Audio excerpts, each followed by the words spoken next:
Oke, selamat malam semuanya. Sawadee-kha. Sawadee-kha.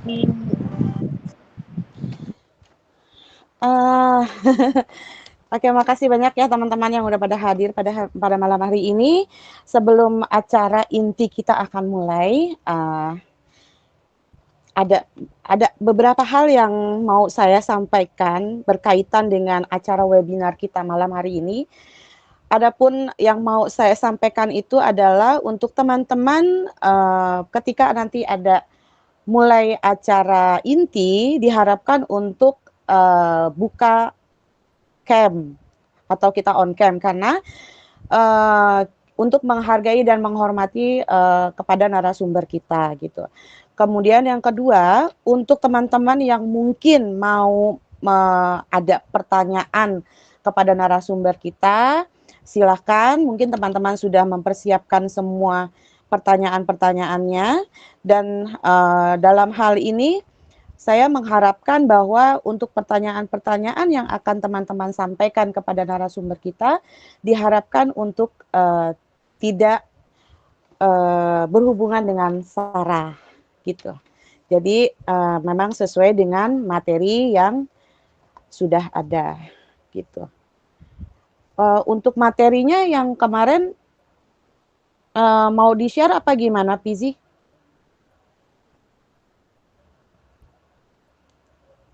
Pizi?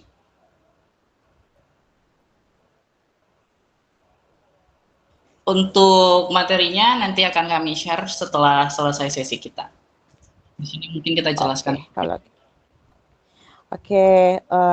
Mungkin itu saja yang mau saya sampaikan sambil kita menunggu narasumber kita untuk hadir. Gimana nih kabarnya teman-teman semua? Sehat? Baik, sehat. Insya Allah semuanya dalam keadaan sehat ya. Oke, alhamdulillah kalau lagi dalam keadaan sehat semuanya. Oh, yang kurang sehat, oh subhanallah, yang sedang dalam keadaan sehat, insya Allah diangkat penyakitnya dan kembali sehat seperti semula ya. Oke, kita akan mulai nanti kurang lebih mungkin 10 menit lagi ya, karena kita menunggu narasumber kita. Dan malam hari ini acara webinar ini kita adakan adalah merupakan bagian dari materi dari sejarah dan budaya yang sudah 2 kali kita pelajari ya dari 2 sesi ini.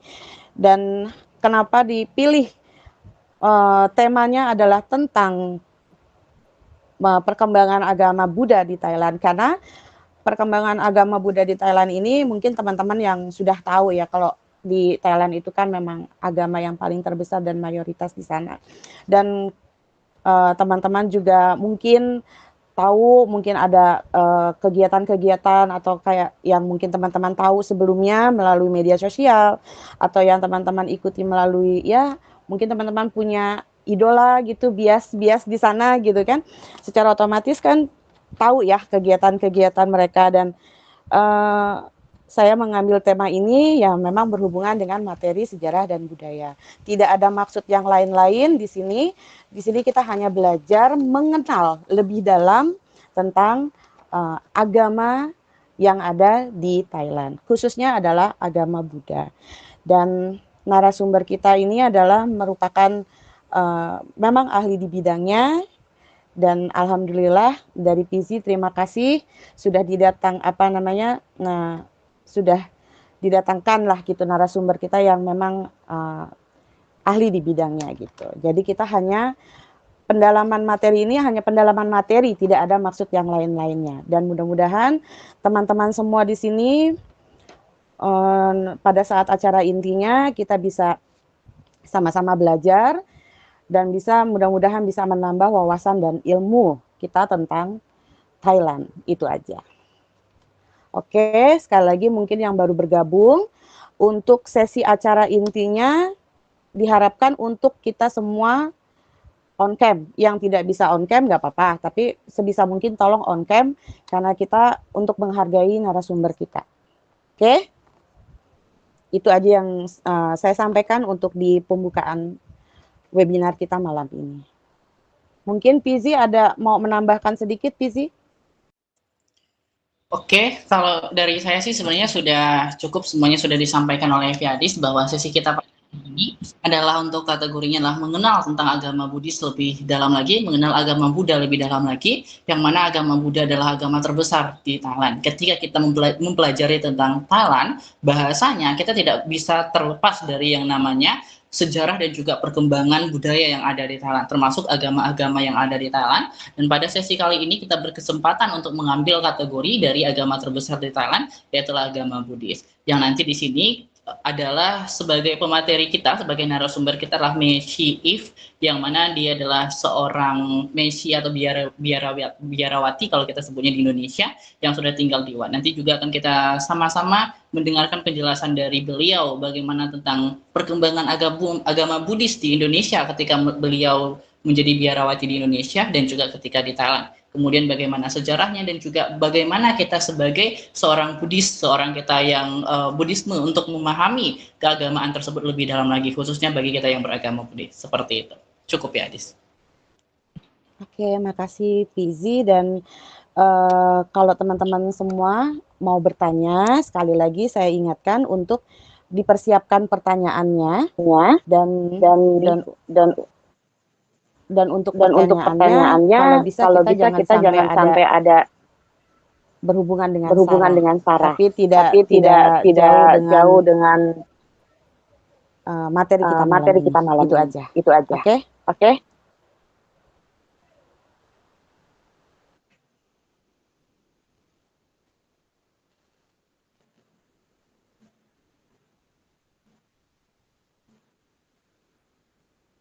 Oke, mungkin sebelum acara kita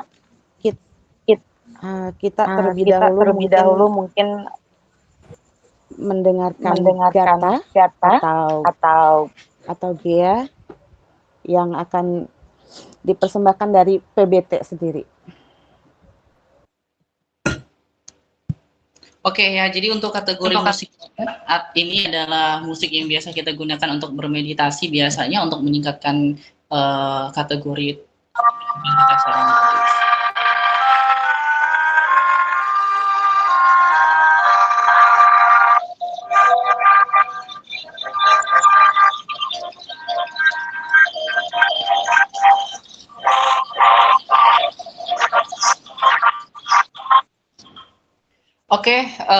karena untuk pemateri kita sudah hadir pada Evelyn, selamat malam Hi. Selamat malam Hi. Selamat malam. Oke, Happy. สวัสดีค่ะปี สวัสดีครับ สวัสดีค่ะ วันนี้สบายดีไหมครับพี่ สบายดีค่ะ ทุกคนสบายดีไหมคะ เราสบายดีขอบคุณมากนะครับพี่ ค่ะดีค่ะ Ya, Evelyn, di sini adalah sebagai kategori narasi kita yang juga seorang Messi di Thailand. Oke, Pi, ketika di Thailand tinggal di mana Pi? Kemudian sudah berapa lama belajar bahasa Thailand, belajar tentang agama Buddha di Thailand? Di mana bisa diceritakan, Pi? Sudah berapa lama belajar agama Buddha ya? Pertanyaannya, tapi sudah semenjak dari kecil sih. Cuman untuk pengalamannya mungkin sekitar 10 tahun ini ya. 10 tahun ini yang lebih dekat ini saya baru mulai mendalami agama Buddha gitu. Jadi sekarang ini baru lebih mendalami beberapa tahun ini ketika saya menjadi Michi gitu. Sudah sekitar 4 tahun lebihan gitu. Oke, baik. Sekarang sedang belajar agama Buddha di Thailand ya, Pi ya? Iya, Pi. Oke, benar sekali. Oke, Vi, kemudian untuk pengalaman Vi nih ketika belajar agama Buddha di Thailand, kemudian lebih mendalami lagi, ada nggak sih perbedaannya ketika belajar agama Buddha yang ada di Wat di Indonesia dengan Wat yang ada di Thailand? Apakah di Thailand ini kita lebih dalam untuk mempelajarinya atau lebih banyak materi pembelajaran yang kita dapatkan ketika kita berada di Wat di Thailand, Vi? Kalau di Thailand sih lebih spesifik ya. Dia ada langsung kita berkenalan dengan agama Buddha yang budaya kental di negara Thailand. Karena kalau di negara Indonesia kan masih belum memadai agama Buddhanya. Jadi masih banyak orang-orang yang masih belum begitu mengerti lah agama Buddha itu bagaimana. Jadi kalau di Wat Thai itu mereka sudah tahu gitu. eh, Pada umumnya gitu mereka udah bisa tahu apa yang harus dilakukan ketika mereka pergi bersembahkan berdoa gitu ke wihara gitu. Misalnya gitu di wihara Thai, ya. Seperti Oke, itu, Pi. oke Iya, ya. Pi. Oke, jadi Hmm. ketika kita memang ingin mendalami agama Buddha tersebut, yang mana memang perkembangan besar sekali yang ada di Asia Tenggara itu memang berada di Thailand ya, Pi, ya. Sehingga ketika kita ingin mendalami dari agama tersebut, ya ketika kita masuk ke pusatnya itu lebih banyak pengetahuan yang kita bisa dapatkan seperti ketika di Thailand, yang mana notabene adalah 94,sekian% penduduk di Thailand adalah beragama Buddhis, dan juga mereka lebih terbiasa dengan yang namanya dengan ajaran Buddha atau ajaran dari agama Buddhis itu sendiri, sehingga mereka bisa bersikap sebagai mestinya dari ajaran yang telah ada. Seperti itu ya, Pi, ya. Iya, Pi.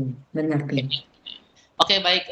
Terima kasih V. Evelyn, Messi If untuk perkenalan kita tentang agama Buddhis tersebut. Nah, di sini saya akan sebagai pendamping untuk kategori sesi kita pada hari ini, dan sebagai pembawa acara kita punya V. Adis. Sawadee-khap, V. Adis. Sawadee-khap. Sawadee-khap, Pi.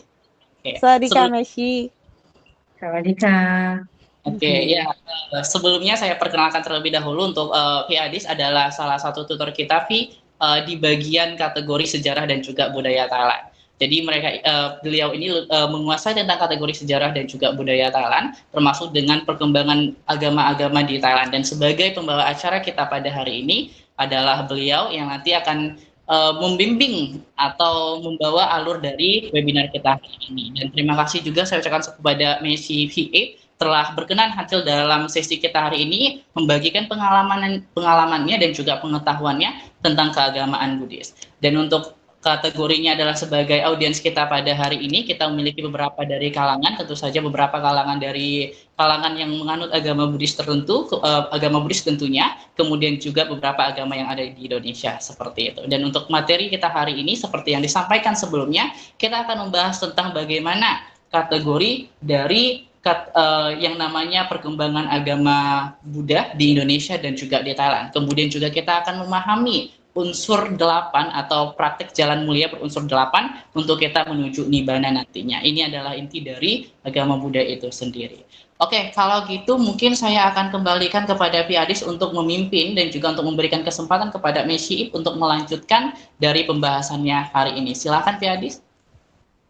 Ya, terima kasih Pizi sebelumnya, dan saya juga mengucapkan terima kasih sekali kepada narasumber kami yaitu Messi If yang sudah menyempatkan hadir, memberikan waktunya untuk di acara kami malam ini, Pi. Jadi saya manggilnya Messi atau Pi?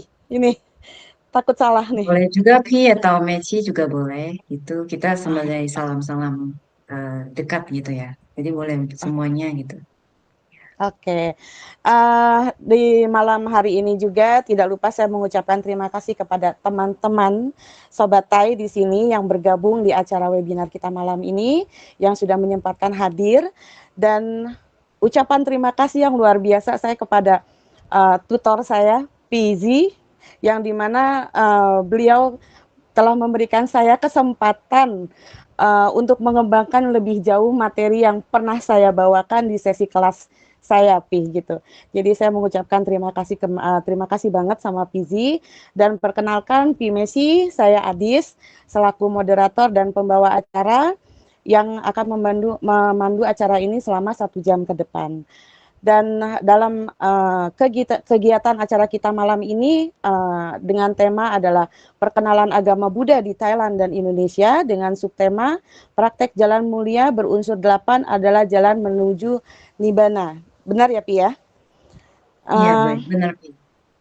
Oke, seperti yang pernah kita bahas ini teman-teman di sesi kelas kita sebelumnya, bahwa agama Buddhis di Thailand ini adalah merupakan agama yang terbesar dan mayoritas dianut oleh masyarakat Thailand. Dan karena latar belakang itulah, maka pada malam ini kita akan bahas lebih dalam tentang perkembangan agama Buddhis di Thailand dan apa perbedaannya dengan perkembangan Buddhis di Indonesia. Sebelum kita masuk pada acara inti, saya perkenalkan lebih dahulu biodata narasumber kita, yaitu P.If. Beliau lebih dikenal dengan nama Messi Evelyn dan berusia 31 tahun, berasal dari Medan. Saat ini beliau tinggal di Huat Pa Suktawi Damaran atau di Nakhon Ratchasima sejak 9 bulan yang lalu. Untuk biodatanya nggak salah ya, Pi ya? Saya konfirmasi dulu, Pi.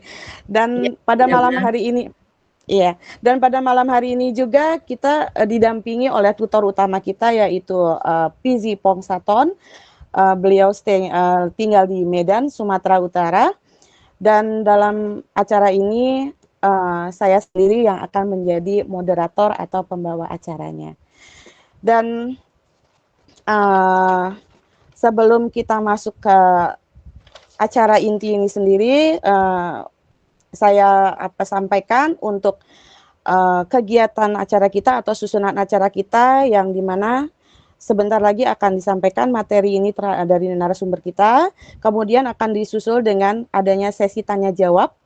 Dan sebelum kita menutup dari sesi tanya jawab itu, nanti kita akan ada dokumentasi, dan untuk teman-teman semua diminta untuk kameranya dibuka ya, gitu. Dan untuk P.If sendiri, untuk mempersingkat waktu, saya persilahkan untuk memberikan materi malam ini, Pi. Silakan, Pi. Oke, baik. Sawadika semuanya, izinkan saya untuk sharing kepada semuanya mengenai perkenalan agama Buddha di Thailand dan di Indonesia ya. Jadi ini slide-nya bagaimana, Pi Adis? Oh, oke, Pi Adis yang kontrol ya. Oke.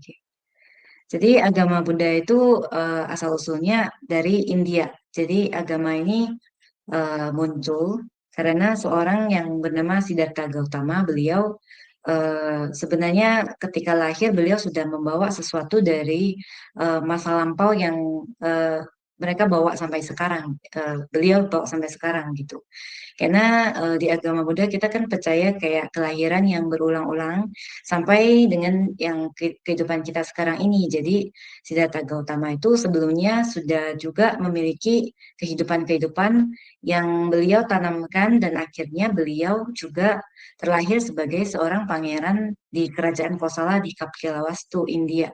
Jadi beliau ketika masa kecil sudah diramalkan oleh seorang petapa itu bahwasanya beliau itu akan menjadi seorang yang hebat dan beliau akan menjadi seorang petapa gitu. Jadi orang tuanya sebenarnya kan raja dan ratu itu sangat tidak setuju bahwasanya anaknya tidak akan melanjutkan apa yang maksudnya oleh orang tuanya gitu untuk memimpin sebuah kerajaan.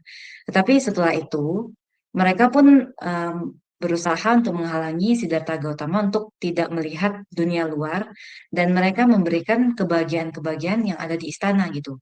Sebisa mungkin untuk menghindari Siddhartha Gautama itu untuk melihat kehidupan yang dari yang susah-susah itu.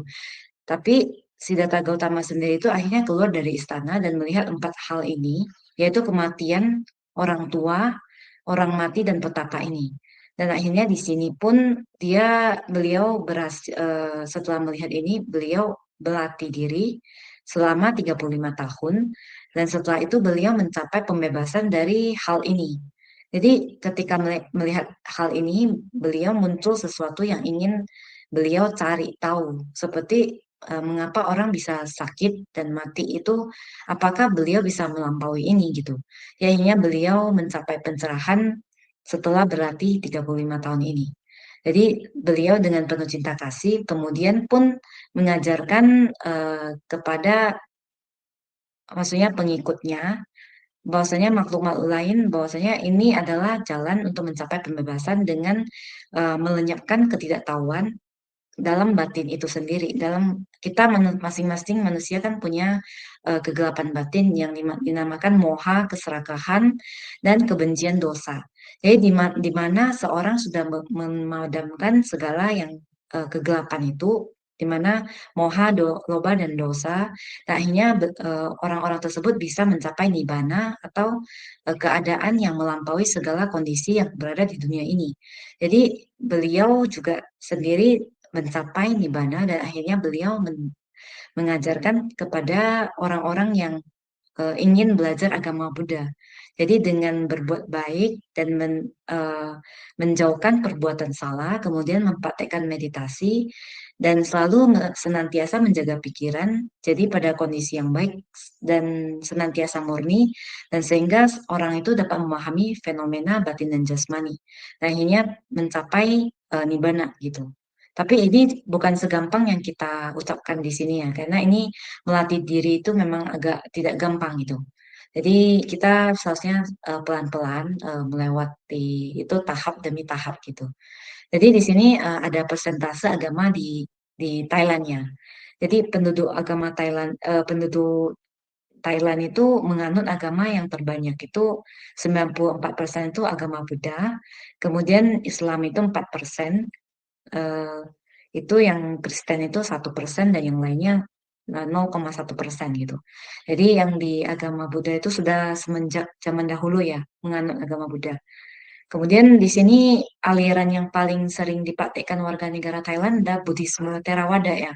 Theravada mungkin ada yang pernah dengar, mungkin ada yang tidak pernah dengar, tapi itu adalah salah satu aliran seperti agama lainnya kan punya aliran yang lain juga. Jadi ini adalah salah satu alirannya gitu.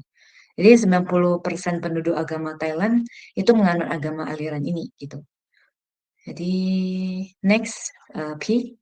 Jadi penghormatan terhadap Buddha itu sangat penting ya di negara Thailand. Jadi sudah dijadikan dilembagakan sebagai hukum di Thailand untuk penganut Buddha itu untuk tidak menghina atau mencemari agama Buddha. Jadi itu adalah hal yang sangat dilarang di negara Thailand. Mereka menghormati agamanya gitu. Jadi saking menghormatinya, rajanya yang dari raja keempat ya, raja Thailand keempat dan raja Thailand yang baru saja meninggal ini namanya Bhumibol Adulyadej. Beliau sangat dihormati oleh semua penduduk Thailand karena beliau memimpin kerajaannya dengan baik. Jadi mereka juga sempat menjadi biksu gitu. Jadi mereka sempat menjalani kehidupan spiritual, menjadi biksu, dan akhirnya mereka juga membantu untuk memerintahkan sebuah kerajaan gitu. Jadi itu adalah negara Thailand yang terkenal dengan agama Buddhanya ya gitu. Next P, oke. Jadi dalam budaya Thailand itu sering ada penabisan ya. Diharuskan untuk setiap keluarga yang beragama Buddha itu, misalkan anak laki-lakinya untuk menjadi samanera atau keluarganya yang mempunyai anak laki-laki untuk wajib menahbiskan menjadi samanera paling tidak 1 kali selama hidupnya. Itu merupakan perayaan untuk seorang eh, maksudnya seorang anak dari keluarganya ya. Itu adalah sebuah hal yang sangat dihormati dan dijunjung tinggi itu di negara Thailand. Kemudian di sini ada yang namanya wihara kota ya. Wihara kota itu namanya Wat Ban. Wat Ban itu dalam arti itu adalah wat yang ban itu kan rumah. Jadi Wat Ban itu seperti wihara kota gitu. Jadi dia berlokasi di antara kota-kota gitu. Di kota salah satunya kita beri contoh sebagai Wat Arun. Wat Arun itu juga seperti wat di kota yang terletak di sentral-sentral gitu ya. Tepatnya di barat hulu Sungai Chao Phraya. Belum tahu Pi yang lain pernah pergi gak? Sepertinya ini sangat terkenal ya di Bangkok. Jadi Wat Arun itu selain sebagai tempat biku-biku tinggal, itu juga sebagai tempat wisata ya. Karena Wat Arun itu sudah sangat terkenal sampai masuk ke website juga. Jadi kalau misalkan ada waktu, para sobat Thai sekalian boleh mengunjungi Wat Arun sebagai tempat untuk bertamasya gitu.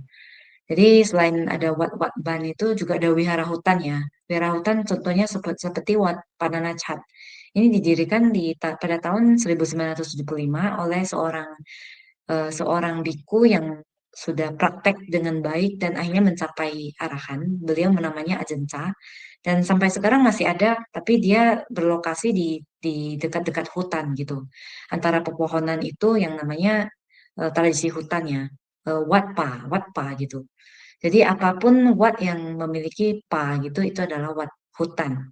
Jadi seringkali kita akan melihat bahwasanya ada pindah patah di setiap wihara ataupun di jalanan kita akan sering melihat bahwasanya ada biku-biku sering melakukan pindah patah. Pindah patah itu apa? Itu adalah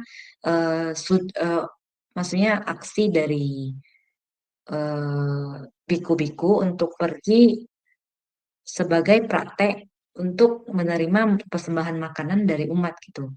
Selain mereka bukan dengan cara memperoleh diri sendiri, mereka menerima apa adanya dari umat gitu. Jadi dengan begini mereka bisa berlatih untuk melepas kehidupan duniawi karena kehidupan di duniawi kita kan sering saja apa yang kita ingin makan kan kita pasti pergi beli gitu. Jadi untuk biksu itu mereka melakukan pindah patah untuk melatih diri. Jadi mereka juga biasanya melakukan jalan kaki tanpa tanpa apa ya sandal gitu. Jadi mereka itu benar-benar pergi untuk apa untuk minta pindah patah gitu. Jadi namanya saibat ya di negara Thai itu kita sering dengar saibat gitu.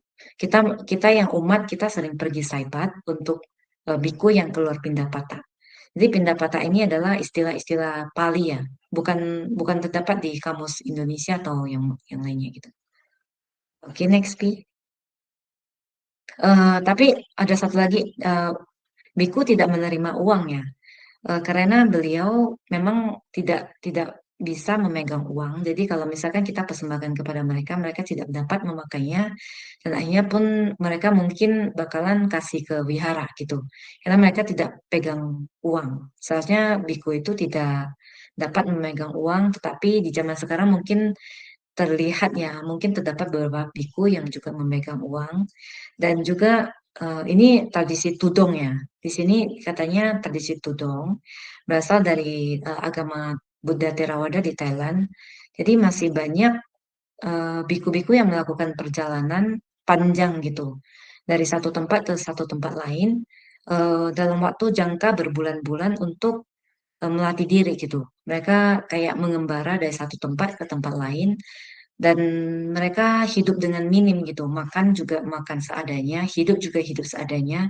Itu adalah praktek sederhana yang dilakukan oleh tudong di biksu-biksu tersebut gitu. Jadi selanjutnya ada pelatihan nutangga.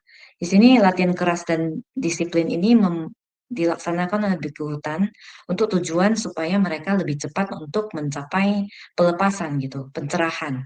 Jadi mereka melakukan praktek-praktek yang lebih serius di dalam hutan atau di goa atau dimanapun yang mereka merasakan lebih untuk ketat dan lebih keras berlatih agar mereka dapat lebih cepat mencapai pelepasan gitu. Jadi Dutangga terdiri dari 13 latihan petapa. Jadi untuk khusus petapa, 2 latihan untuk jubah, 5 latihan untuk makanan, 5 latihan untuk tempat tinggal, dan 1 latihan untuk postur gitu. Jadi ini adalah sekedar sekilas ya agama Buddha Theravada di Thailand. Kemudian di sini kita akan lanjutkan ke Buddhisme di Indonesia ya. Jadi di Indonesia itu awalnya masuknya ya dari seseorang yang diduga membawa masuk agama Buddha yaitu Fahin yang sekitar abad kelima lewat jalur perdagangan. Jadi agama Buddha itu pertama kali dibawa oleh pengelana asalnya dari China gitu. Jadi kemudian yang berkembang di Kerajaan Sriwijaya yang di Sumatera lah. Berarti di sekitar Sumatera mungkin ada yang tinggal di Sumatera ya. Jadi di situ adalah dulunya adalah perkembangan negara Sriwijaya. Mungkin kita kan sudah pernah belajar tentang apa sejarah kita ya. Ini adalah di mana agama Buddha itu pernah berkembang di Indonesia. Dan itu juga eh, lebih kurang ada 1.000 pendeta yang belajar agama Buddha di Kerajaan Sriwijaya. Jadi ini adalah kerajaan Sriwijaya. Kemudian selanjutnya kerajaan Majapahit itu juga bercorak Hindu Buddha yang dimana masa kejayaannya Hayam Wuruk ya, berkuasa semenjak 1950 sampai 1389. Di sini ada campuran aliran Hindu Siwa, Hindu Wisnu, agama Buddha yang dapat hidup berdampingan gitu. Jadi tetapi begitu kita kan tahu sejarah itu kan memang setelah itu bergeser-geser kedudukannya, kemudian agama Islam lah yang berperan di sini. Jadi ini adalah pergantian gitu. Kemudian next slide, Pi. Jadi setelah hilangnya agama Buddha, kemudian tidak ada kemunculannya lagi, kemudian muncul lagi ketika seorang biku dari Sri Lanka yang bernama Narada Mahathera ya, mengunjungi dan mengajarkan agama Buddha. Semenjak tersebut, agama Buddha mulai muncul lagi di Nusantara kita. Kemudian biku yang bernama Asinjina kita ini juga asalnya dari Indonesia. Beliau juga berperan besar di dalam perkembangan agama Buddha gitu. Jadi di sini sekilas saja tentang agama Buddha di Indonesia dan Thailandnya. Jadi di sini agama Buddha itu banyak banyak alirannya, ada aliran Mahayana, Theravada dan Tantrayana. Jadi di Indonesia itu maksudnya alirannya banyak gitu dibandingkan di negara Thailand. Negara Thailand lebih fokusnya di Theravada, sedangkan di Indonesia itu kita ada banyaknya, banyak ada suhu, ada aliran-aliran macam-macam ya yang sudah bermunculan gitu dari Jepang, dari Taiwan, dari berbagai negara gitu. Jadi ini adalah sekedar maksudnya ketika kita ke wihara di Thailand atau di Indonesia itu kita semestinya pakai baju yang sopan dan kita mempraktikkan sila. Kemudian kehidupan sehari-hari itu kita mencoba ketika kita ke wihara itu kita praktikkan bedana. Kemudian sila itu seperti mengikuti peraturan apa yang namanya tidak membunuh, tidak mencuri, tidak berbohong itu. Kemudian dan bawana itu artinya kita berlatih meditasi dalam sehari-hari. Kemudian kalau ketika ada waktu kita itu tinggal di sewaktu-waktu lah kita tinggal di wihara untuk perkembangan diri seorang untuk mengenali agama Buddha lebih dalam gitu. Gitu sekian sampai di sini. Kemudian ada perlanjutan gitu ya Pia, Pia Adicai. Iya, bener banget. Iya. Kita ada Iya, Twitter. Pi. Oh, ya ini dari Pi Adi saya sendiri gitu. Dilanjutkan. Maaf, suaranya agak putus-putus barusan. Oh, maksudnya ini dilanjutkan bagaimana? Lanjutkan dari Pi Evelina. Iya, mungkin. Oke, baik. Pi If mungkin kalau mau melanjutkan silakan. Oke, baik. Jadi kita masuk ke ini ya, subtopiknya dari judul ini. Jadi kita hari ini kan perkenalan agama Buddha di Thailand dan Indonesia secara singkat. Jadi sekarang kita masuk ke topik Jalan Mulia berunsur 8, di mana Buddha atau seorang arahat yang mempraktekkan jalan ini dengan kita juga mengikuti jalan Sang Buddha atau jalan arahat itu, yaitu Jalan Mulia berunsur 8. Atau yang Sanskerta itu ya itu adalah saya sendiri tidak bisa baca itu Arya Astanga Magga ya. Jadi seperti itu di bahasa Sanskerta. Jadi awal kita menjalankan praktik Buddhis ya sebagai seorang Buddhis untuk menuju pembebasan adalah terdiri dari 8 praktek yaitu pandangan benar, tekad benar, ucapan benar, perilaku benar, penghidupan benar, usaha benar, perhatian benar, dan samadhi benar. Jadi di sini penyerapan samadhi benar itu adalah penyerapan atau penyatuan meditatif yaitu yang seperti meditatif keseimbangan gitu. Jadi di sini kita harus mempraktekkan seperti ini agar kita bisa mencapai pembebasan. Jadi dengan di sini kita memahami bahwasanya tubuh dan pikiran bekerja dengan cara yang rusak. Maksudnya kita banyak diliputi oleh kekotoran-kekotoran. Jadi kita perlu mengerti lebih dalam. Akhirnya kita menuju ke pandangan benar tentang diri kita sendiri dan dari lewat batin kita sendiri dan tubuh kita. Jadi kemudian kita memasuki jalur kepatuhan diri, pengendalian diri, dan menumbuhkan sesuatu yang baik dan kasih sayang dalam ajaran Buddha. Yang misalkan berpuncak dalam meditasi atau dhyana, itu bahasa Sanskerta ya, dan bahasa Pali.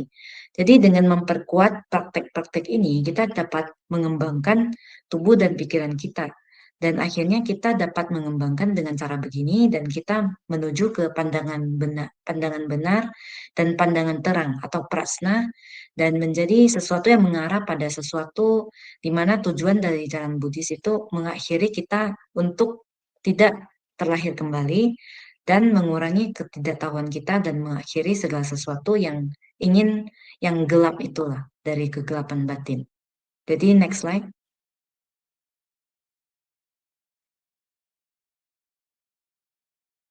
Jadi jalan mulia unsur 8 ini diajarkan di dalam ajaran Theravada dan misalkan juga ada di aliran lain, tetapi di sini dikatakan bahwasanya itu kita melatih sila atau moralitas, samadhi atau meditasi, dan kemudian dari samadhi lah kita akan memunculkan sesuatu yang namanya panya atau kebijaksanaan. Di sini juga panya itu bahasa Pali dan di sini prasna itu bahasa Sanskerta. Jadi kemudian ada perbedaan di dalam Buddhisme Mahayana. Di dalam jalan Bodhisattva itu diyakini akan melampaui tingkat arahat menuju kebudayaan penuh. Bodhisattva itu agak jauh ya dibandingkan aliran Theravada. Di sini mereka akan mencapai lebih jauh lagi dan mereka membutuhkan waktu yang lama untuk mencapai pencerahan gitu.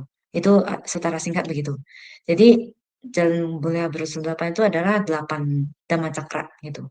Jadi yang diawali dengan pandangan benar, di mana kita harus memiliki pandangan bahwasanya segala sesuatu itu berawal dari karma yang kita lakukan. Apa yang kita lakukan dengan baik itu pasti kita akan dapatkan menuju surga. Dan apapun yang kita melakukan dengan buruk itu pasti kita menuju ke alam bawah itu atau neraka. Jadi dengan kita memiliki pandangan benar, kita akan mengerti apa yang disebut dengan 4 kebenaran mulia. Dan akhirnya kita juga mengerti apa yang kita alami dalam sehari-hari, bagaimana duka dalam keseharian itu bisa muncul, dan akhirnya bagaimana dia akan juga hilang gitu. Jadi dari sini kita akan melatih pandangan benar. Kemudian tekad yang benar di mana kita kenal sebagai pemikiran yang benar ya. Di sini kita usahakan untuk menghindari apa yang perilaku kekerasan dan kebencian. Jadi di sini agama Buddha tidak menyarankan seseorang untuk mengucapkan, maksudnya melakukan hal-hal yang kasar gitu. Dan kemudian dengan tekad dan juga mencakup tekad untuk meninggalkan rumah, meninggalkan kehidupan duniawi, karena kehidupan duniawi kan kita tidak bisa terhindar dari hal-hal yang kasar, hal-hal yang tidak baik. Jadi kalau misalkan seseorang sudah memutuskan untuk meninggalkan jalan duniawi, akhirnya mereka juga akan maksudnya hidup lebih baik gitu. Dan akhirnya mereka juga akan terhindar dari hal-hal yang kasar. Kemudian ucapan benar itu kita usahakan tidak berbohong, tidak mengucapkan kata kasar-kasar, dan apa yang menyebabkan penyelisihan atau merusak hubungannya. Itu obrolan kosong juga merupakan ucapan yang tidak benar. Kemudian ucapan perilaku benar itu misalkan tidak membunuh, tidak melukai, tidak mengambil apa yang tidak berikan, kemudian tidak melakukan perbuatan aseksual yang salah, di mana mencakup banyak hal-hal yang tidak baik lah. Kemudian tidak menginginkan materi orang lain gitu. Kita tidak mencuri barang orang lain. Kemudian penghidupan benar itu misalkan pekerjaan yang kita lakukan itu kita tidak memperdagangkan senjata, makhluk hidup, daging, minuman keras, atau racun. Jadi sepenuhnya bersih dari hal-hal yang buruk gitu. Kemudian usaha benar, kita usahakan memunculkan hal-hal yang bermanfaat dan menghindari hal-hal yang tidak bermanfaat. Kemudian itu akan membangun kita jalan kita untuk mencapai pencerahan gitu. Kemudian perhatian benar itu sangat diperlukan, yaitu kualitas yang kita dapat kembangkan dalam sehari-hari. Misalkan kita boleh praktek mindfulness ya. Sekarang di kehidupan saat ini kita boleh melatih mindfulness dalam kehidupan sehari-hari, seperti mengalihkan perhatian dengan objek-objek yang kita pilih gitu ya. Jadi dengan begitu kita boleh berlatih dengan baik dan akhirnya kita boleh merenungkan apa yang berada di dalam batin kita yang merupakan 5 kelompok kehidupan atau skanda ini. Kemudian kita menyingkirkan apa yang merupakan rintangan kita dan akhirnya bisa merealisasi ke apa yang sejati gitu dan kemudian mencapai pencerahan. Dan samadhi benar itu adalah latihan atau meditasi yang benar. Itu yang disebut dengan meditasi benar. Jadi di sini kita banyak bisa belajar ya dari sesuatu itu, dari pelatihan seperti ini. Jadi jalan mulia berusul 8 itu memang ada 8, tetapi dibagi di ketiga gitu. Jadi 3 kategori itu adalah kebijaksanaan, kemoralan, dan konsentrasi, yaitu sila, samadhi, dan panya. Jadi tidak ada sila, kita tidak mungkin akan latih samadhi. Dan dengan tidak ada samadhi, kita pun tidak akan berlatih untuk mempunyai kebijaksanaan. Jadi itu adalah saling berhubungan. Jadi tidak bisa kita itu berlatih tanpa dasar gitu. Jadi kita harus berlatih dari dasar, kemudian pelan-pelan sampai kita bisa mencapai pencerahan gitu. Jadi di sini ketika kita bisa mempunyai pengertian yang benar, akhirnya kita akan memahami apa yang dinamakan dengan 4 kebenaran mulia, 3 corak umum, dan hukum sebab musabab, paticca samuppada, dan hukum karma. Apakah ini suaranya bisa terdengar ya? Maaf. Iya, Jelas? kedengeran, Pi. Saya bisa jelas sih. Bisa ya? Oh bisa ya, oke. Soalnya ada yang bisa tidak dengar, mungkin sinyalnya kurang bagus. Oke, silakan. Oke, baik. Dilanjutkan ya, Pi. Hadistri. Oke, Kak. Iya, Jadi Pi. Silakan, Pi. sampai di sini berarti ada yang ingin bertanya untuk sesi tanya jawab sebelum kita mengakhiri sesinya. Pertanyaan dari apapun boleh ya, untuk sekedar mengenal apapun mengenai agama Buddha itu tidak ada salahnya.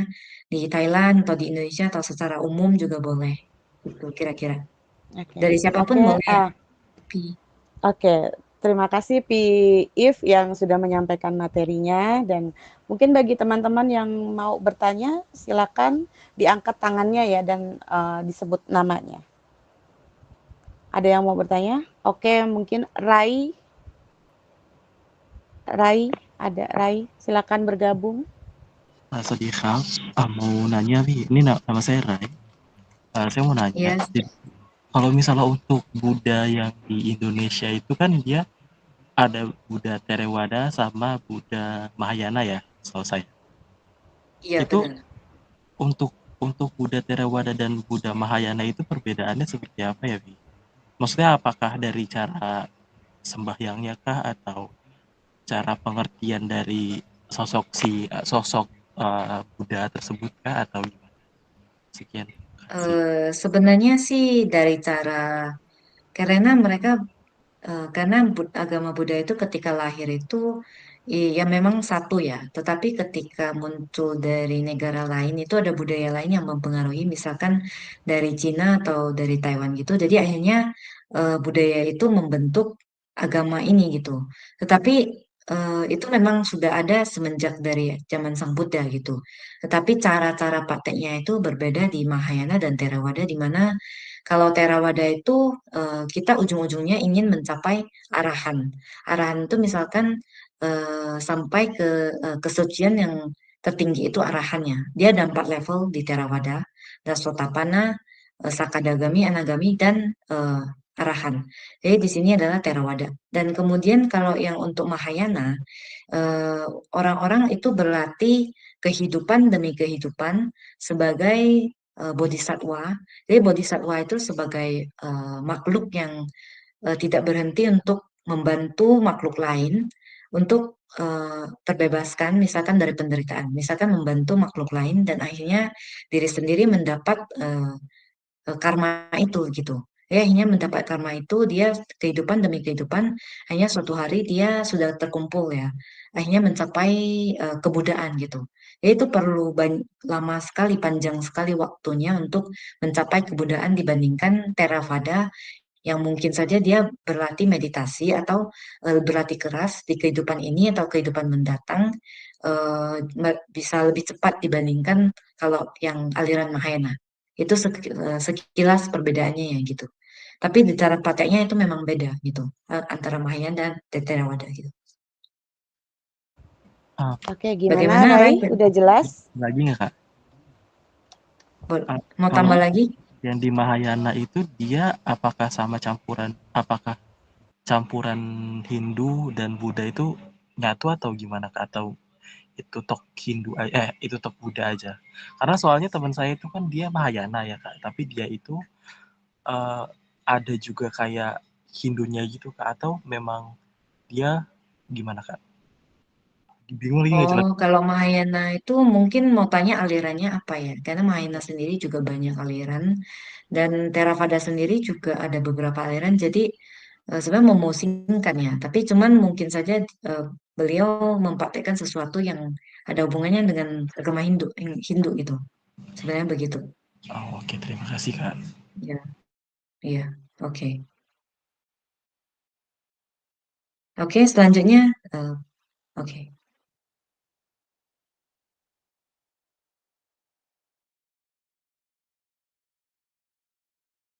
Pi Adistri belum unmute sepertinya. Ya Allah. Iya, maaf.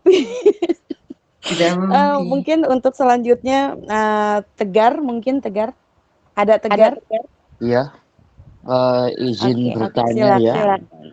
Untuk Oke, tadi baik. kan dijelaskan untuk 5 sila dalam agama Buddha itu seperti tidak berbohong, tidak mencuri dan lain sebagainya.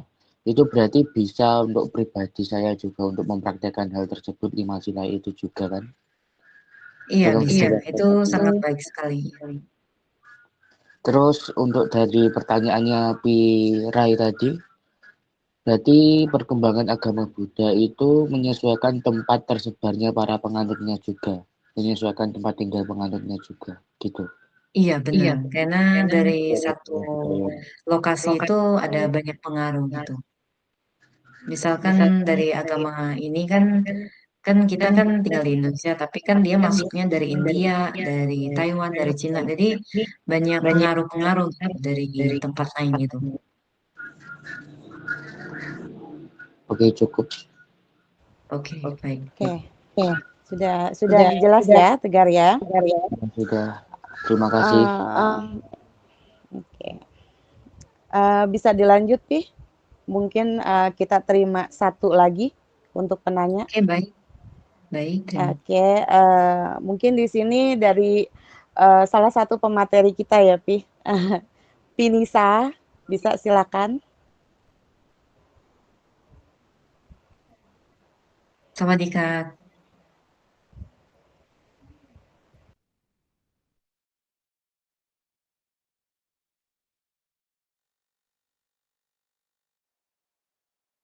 Benar, kalau tudong itu hanya lebih banyak ditemukan di Theravada.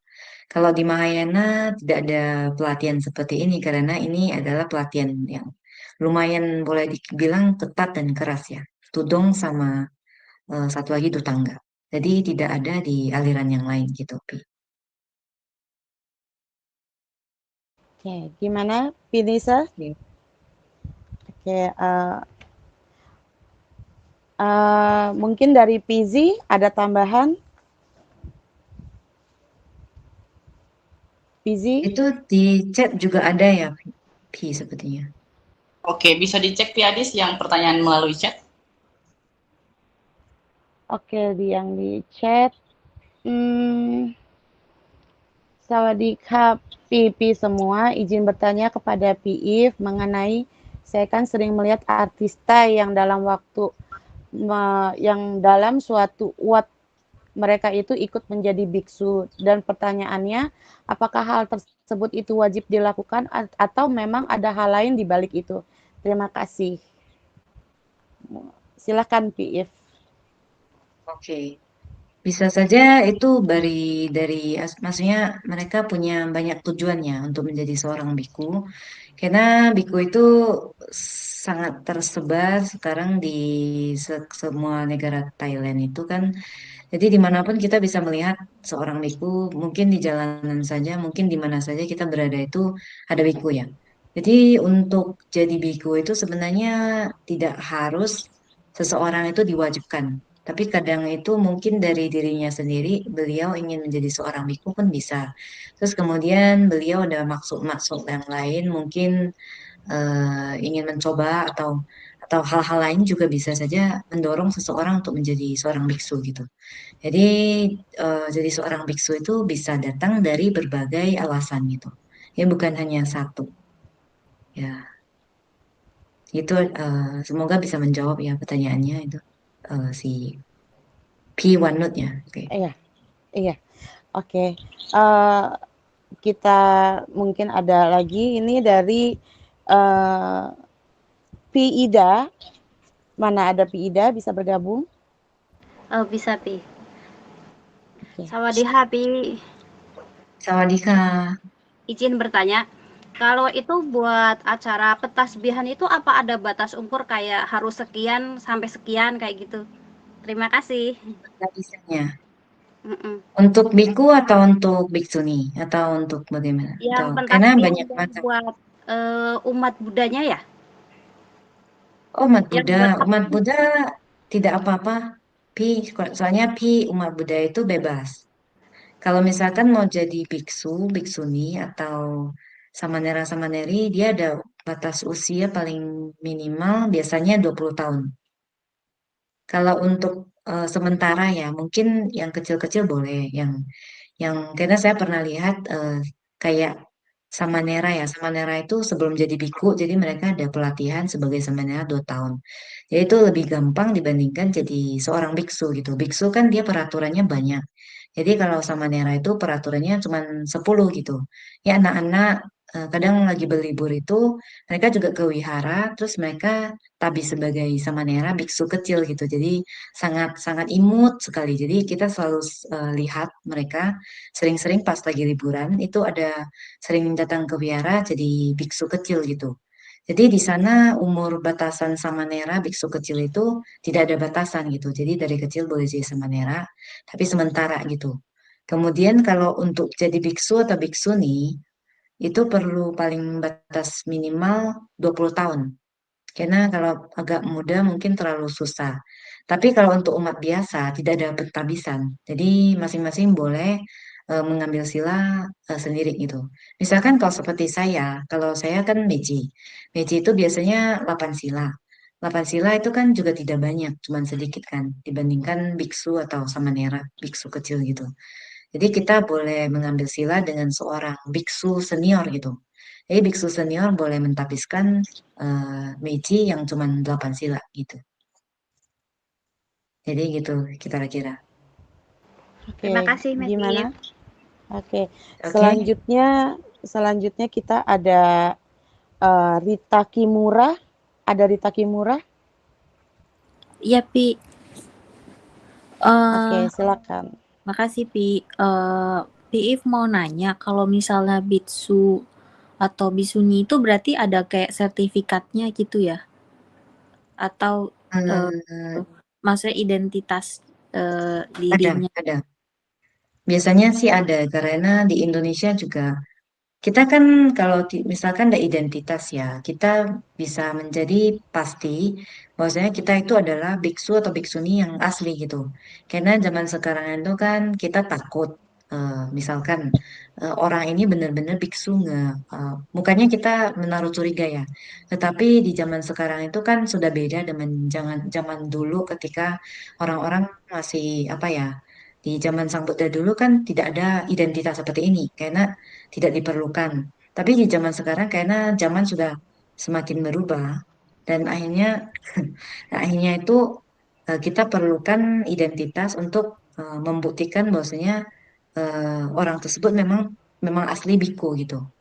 memang kan bisa saja itu kan pakaian saja. Siapapun kita bisa berganti pakaian. Jadi kita harus sangat berhati-hati berhubungan dengan seorang yang namanya juga biksu atau pandita atau misalkan seperti yang di agama lain namanya kayak juga kita harus cari tahu lah kebenarannya gitu. Karena banyak yang sudah tidak benar gitu. Itu kira-kira Pirita. Makasih, Pi. Oke. Oke, ada lagi yang mau bertanya? Itu RW siapa ya? Tadi saya nampak ada raise hand juga. Oh iya, Si ada Ki. RW. Ada RW, silakan bergabung. Sawadika, If saya ingin bertanya, kalau menjadi Iya, Pi. atasilani itu adalah komitmen seumur hidup atau ada batasannya? Oh, baik. Ini pertanyaannya ya. Oke. Jadi kalau untuk jadi atasilani seperti saya ya, saya juga bisa disebut dengan atasilani, anagarini, atau meci. Kalau anagarini itu lebih ke luar negeri, misalkan ke negara-negara lain, yang barat ya, negara barat, atau di Indonesia juga kita sebut dengan anagarini, yang namanya 8 sila gitu ya. Gak ada, maksudnya kita hilangkan rambut kita. Tapi yang di sini RW bilang sis PRW bilang itu maksudnya ada rambut atau tidak ada rambut yang atas lainnya gitu. Atasilani yang tidak ada rambut, itu apakah komitmen seumur hidup atau ada batasan waktu misalnya 1 bulan, itu Enggak ada diputuskan oleh batasan. siapa? Bebas. Jadi mau sehari mau 2 hari juga bisa. Biksu juga begitu. Biksu tidak ada ketentuan mau berapa hari. Biksuni juga tidak ada. Jadi semuanya bebas. Mau sampai kapan saja boleh gitu. Untuk mencoba kehidupannya atau untuk apa? Untuk melatih diri atau untuk melakukan perbuatan baik itu semuanya terhitung boleh. Ada yang juga kayak ini kan namanya kita melakukan perbuatan baik. Jadi di sini ketika kita menjadi atasilani, kita berusaha untuk menghindari hal-hal yang buruk. Dan akhirnya kita bisa berbuat sebanyak mungkin karma baik. Ada juga yang melimpahkan jasa kepada leluhur dan juga misalkan seperti orang tua yang sedang sakit atau sudah meninggal atau semacamnya gitu. Jadi seperti itu PRW ya. Terima kasih, Ki. Oke. Oke. Selanjutnya ada Namcha. Ada Namcha. Cara. Bisa bergabung? Namcha. Iya. Maaf, saya tidak Ya, bisa buka silakan. kamera ya, Pi. Nggak apa-apa. Jadi kan tadi saya mau tanya, jadi kan tadi di setiap negara itu berbeda pembelajarannya. Iya benar, Pi. Itu apakah setiap negara itu ada pembelajaran yang lebih atau bagaimana? Karena kan Maksudnya berbeda. pembelajaran yang lebih maksudnya bagaimana, Pi? Kalau di Hindu itu kan biasanya berbeda dengan Hindu India dan Hindu Bali. Iya benar, beda. Cuman Itu ya apanya, Pi? Itu pembelajaran atau isinya itu tetap semuanya sama atau ada yang perbedaan sedikit gitu? Harusnya sih sama ya intinya. Cuman yang dipraktekkan itu kan teori pasti sama karena teori itu kan berasal dari ajaran Sang Buddha itu sendiri, tetapi praktek itu beda mungkin karena pengaruh. Jadi akhirnya mempengaruhi segala sesuatunya berbeda gitu, Pinamca. Sudah, terima Iya. kasih. Oke, Pin. Jadi Pi Adistri ada yang mau tanya ya? Sebenarnya ada yang mau tanya sih Pi untuk masalah meditasi gitu. Kita kan tahu kalau di dalam agama Buddhis itu kan ada meditasi ya Pi ya. Dan dalam meditasi itu apakah ada tahapan-tahapannya? Dalam arti di sini adalah tingkatan-tingkatan dari meditasi itu sendiri Pi. Itu sih yang mau ditanya. Oke, baik. Kalau tahapan sih ada ya, tergantung dari metode yang dipraktekkan. Misalnya kalau seperti apa, misalkan kita latihan itu awal kita latihan itu pasti kita sama sekali tidak mengenalnya yang namanya meditasi. Duduk tenang saja mungkin masih suka ya ketika kita meditasi. Jadi itu perlu melatih diri. Mungkin kita melihat, wah kenapa ya dulu saya pernah ya sebelum saya tuh saya belum bisa lihat kok orang itu bisa duduk itu lama ya. Kenapa saya cuma bisa duduk 15 menit tidak bisa meditasi gitu ya. Tapi kemudian ya udahlah nggak apa-apa, yang penting saya duduk itu kan. Nah ini guru saya juga ngomong, yang penting 1 menit tapi kita bisa berlatih dengan 1 menit atau 5 menit, tapi kita benar-benar di menit tersebut kita itu fokus atau bermeditasi itu sudah dinamakan meditasi. Jadi tidak usah kayak berjam-jam. Tetapi semenjak itu kemudian saya berlatih terus dan berlatih akhirnya kita bisa duduk lama pun fokusnya pun udah lebih bagus gitu. Jadi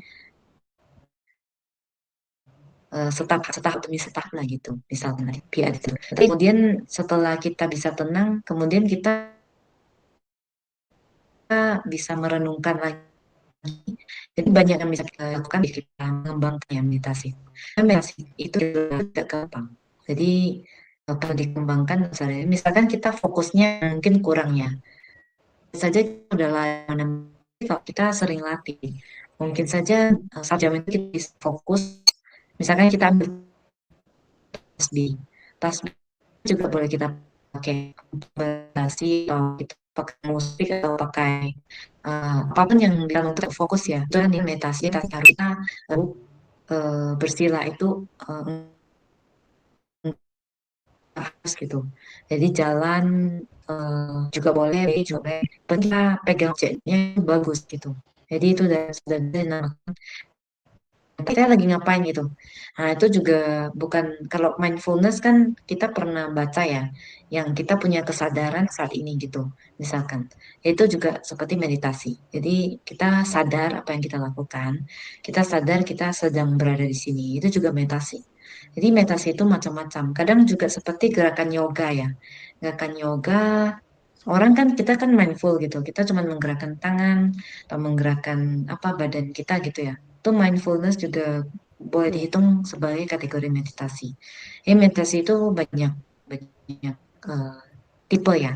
Sebenarnya meditasi itu juga bukan hanya agama Buddha. Dalam agama lain itu juga sering meditasi. Jadi juga sangat broad sekarang, sangat besar gitu. Sangat luas kemana-mana, seluruh negara juga. Iya. Iya, oke, terima kasih, jelas sekali penjelasannya. Baiklah teman-teman, sayang sekali sesi tanya jawab kita sudah selesai, dan terima kasih kepada teman-teman untuk partisipasinya, dan terima kasih yang luar biasa saya kepada PIF yang sudah memberikan penjelasannya yang luar biasa. Semoga apa yang dijelaskan bisa bermanfaat buat kita semua. Mungkin dari Pizi mau menambahkan sebelum kita tutup sesi ini, Pi, silakan.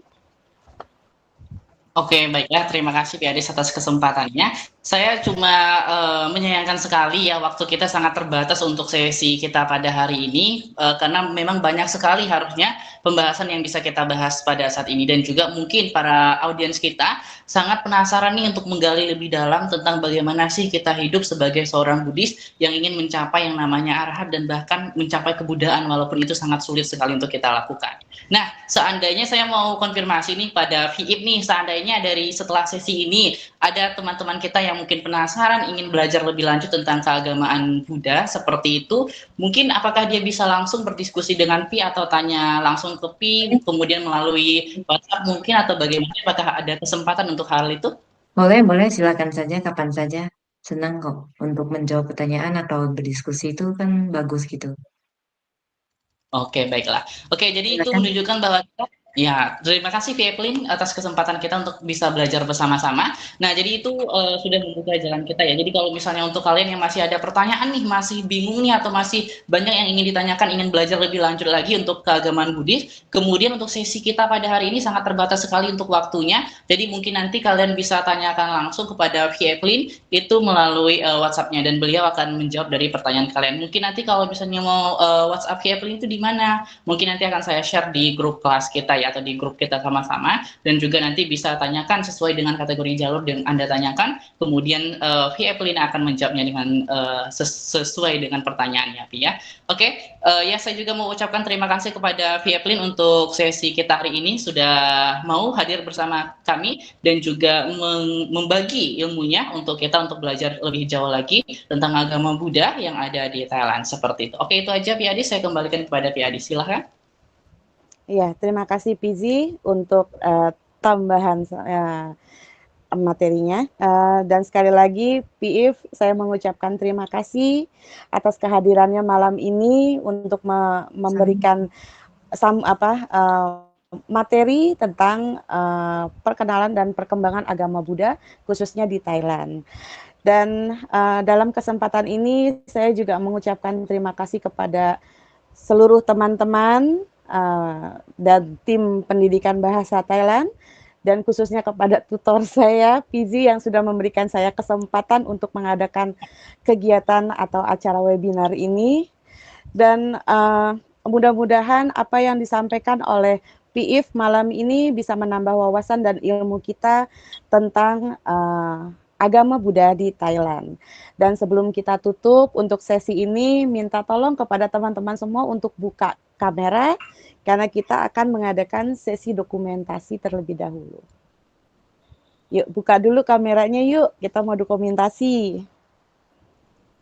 Yang mau ngambil dokumentasi, Pizi, siapa?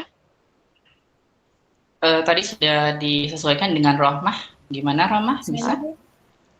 Oke, Pi Rohmah sudah siap? Ya, mungkin teman-teman. Oke. Yang lain belum buka, silakan yang belum buka kamera.